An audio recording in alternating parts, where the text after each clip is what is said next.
ఏంటి చంద్ర ఏదో ఆలోచిస్తున్నావు? నేను ఇందాక ఒక అబ్బాయికి ఇంటర్వ్యూ చేశానమ్మా, ఒక ఫ్రంట్ ఎండ్ డెవలపర్ రోల్కి.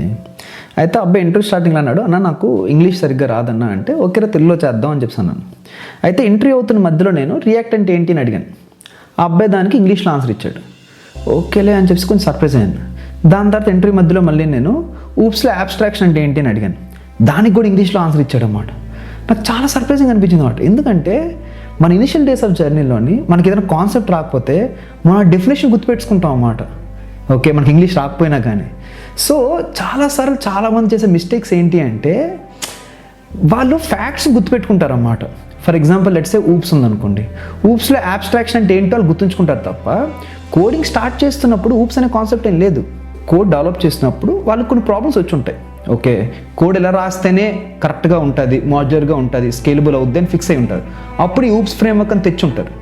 మనం ఆ జర్నీ అండర్స్టాండ్ చేసుకోకుండా డైరెక్ట్గా ఊప్స్ అంటే ఏంటో తెలుసుకుంటే మనకి అది ఒక ఫ్యాక్ట్లో ఉండిపోద్ది అనమాట. మనకి ఎప్పటికీ అది రియలైజ్ అవ్వలేం ఎందుకు వచ్చిందా అని చెప్పి. ఈవెన్ నువ్వు చాలామంది డేటాబేస్లోని MySQL అయితే స్ట్రక్చర్ అయితే MySQL, నాన్ స్ట్రక్చర్ అయితే MongoDB అనేస్తారు. కానీ నేను చాలాసార్లు స్ట్రక్చర్డ్ నాన్ స్ట్రక్చర్డ్ అని ఫిగర్ అవుట్ చేయడానికి చాలా టైం పట్టేది అనమాట. సో నేను MongoDB వాడేసేవాడిని. వాడుతున్నప్పుడు నాకు కొన్ని ప్రాబ్లమ్స్ అర్థమయ్యాయి.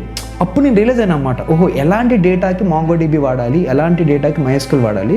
ఇప్పుడు స్ట్రక్చర్డ్ కూడా MongoDB వాడచ్చు, కాకపోతే కొన్ని ఎడ్యుకేస్ వస్తాయి. ఆ ఎడ్యుకేషన్ ఓకే అనుకుంటే ఓకే.